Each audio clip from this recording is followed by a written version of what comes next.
Bismillahirrahmanirrahim. Assalamualaikum warahmatullahi wabarakatuh. Welcome to the third International Kuala Lumpur Conference on Multidisciplinary Research 2021.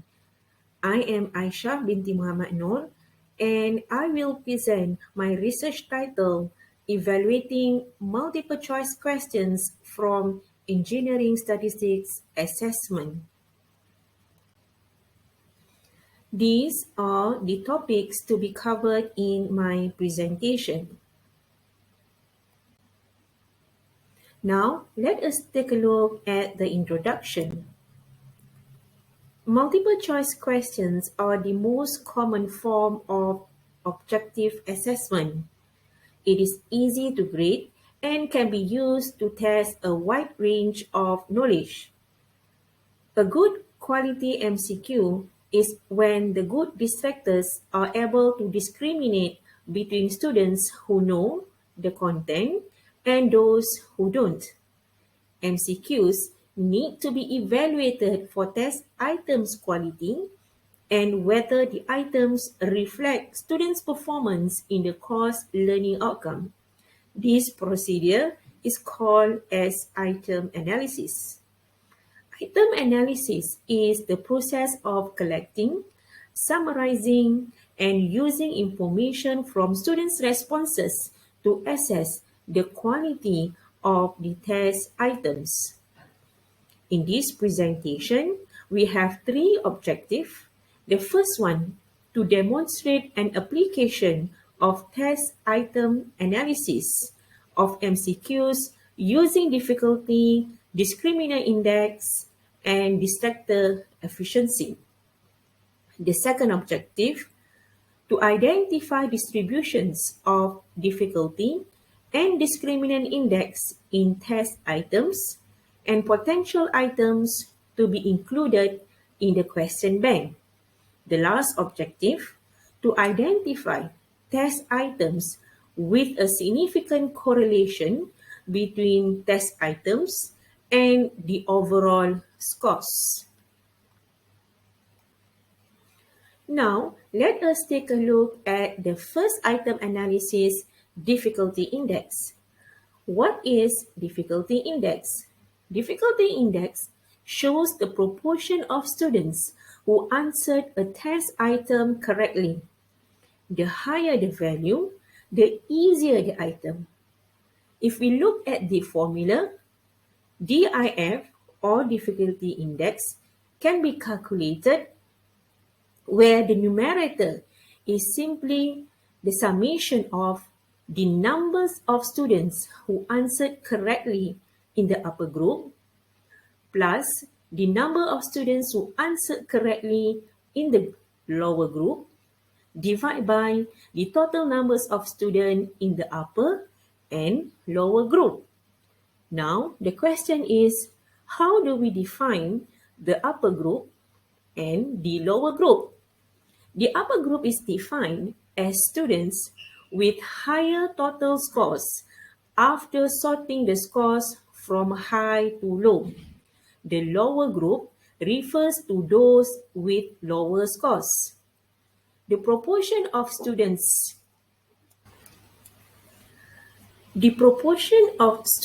in both groups can be determined by identifying the percentage of students in the upper or lower group, either 27%, 33%, or 50%. In most applications, the standard percentage is 27%. However, it can be in the range between 27% to 50%. In this study, we apply a difficulty index measure based on Ebel and Frisbee 1991, where you can see that our denominator C refer to the number of students who answer correctly divided by the total number of students. Now, let us take a look at the second item analysis, which is discriminant index. What is discriminant index?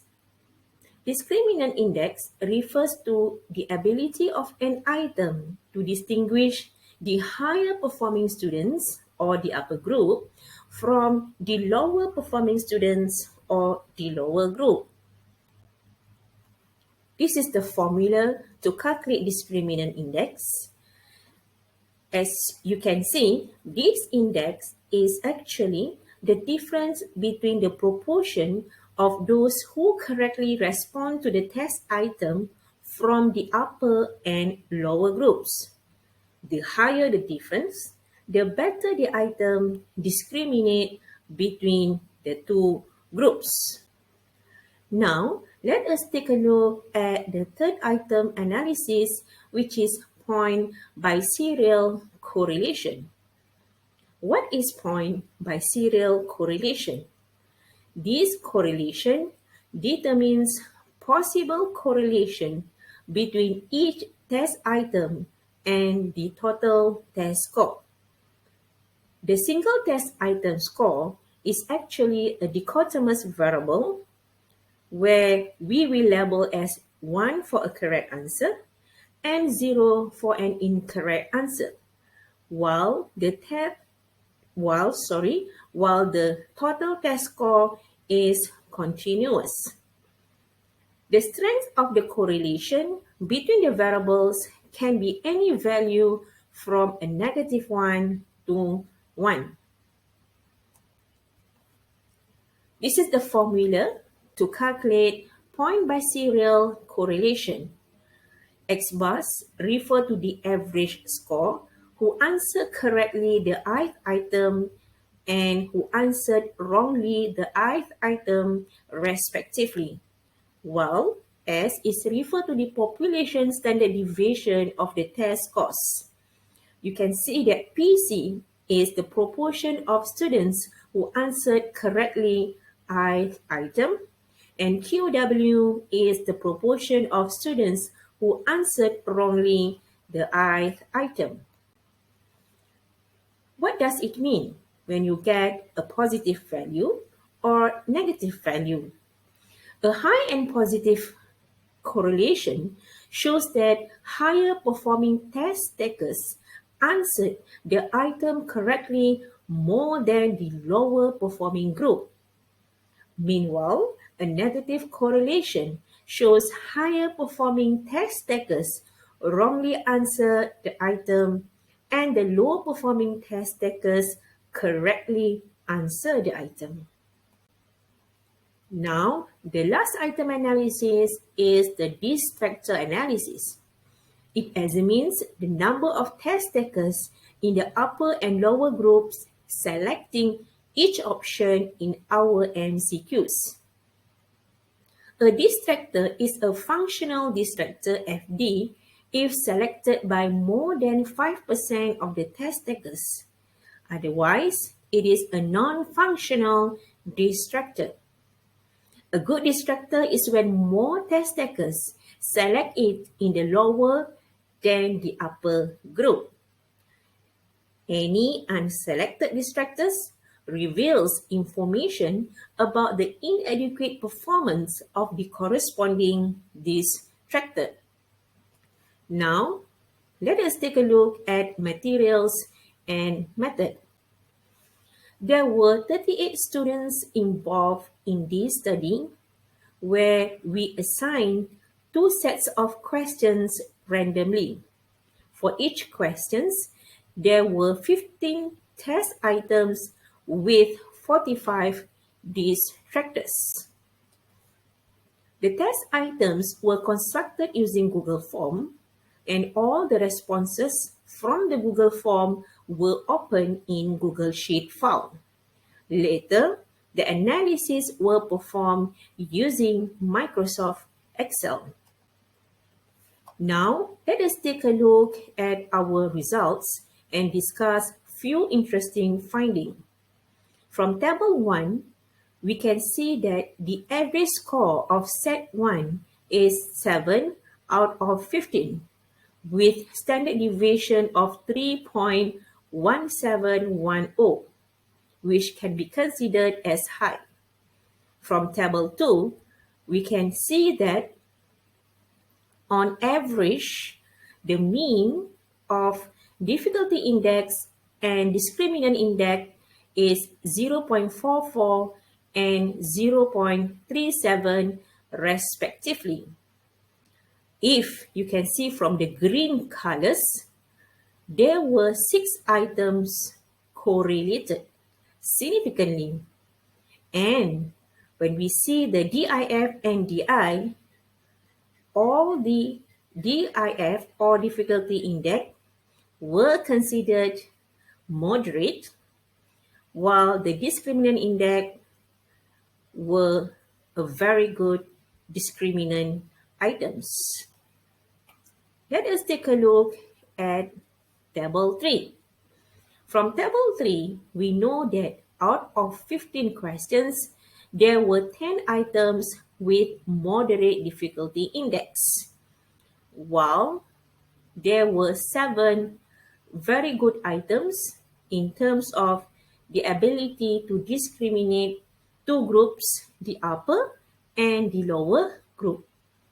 If we can see from Table 4, the cross-tabulation between difficulty and discriminant index,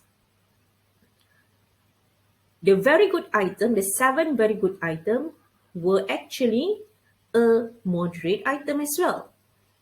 So we can suggest these items to be included in the question bank.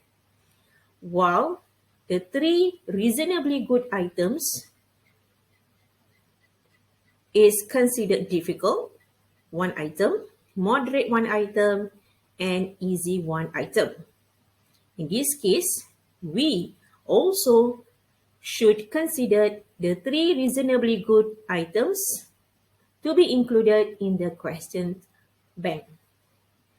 Now let us take a look at the Set 2 results. The average score is 9.8 out of 15 with standard deviation of 2.6077.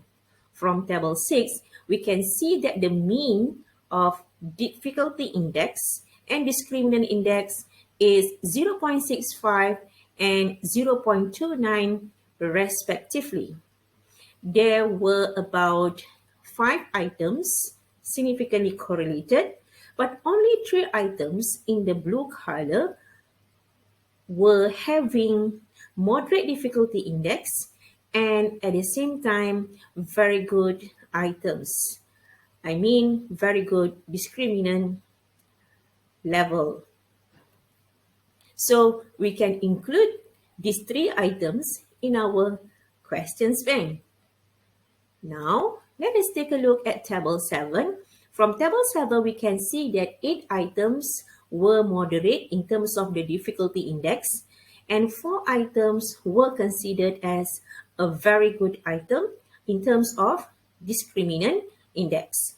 From Table 8, the 4 very good discriminant index item is actually at the same time moderate item.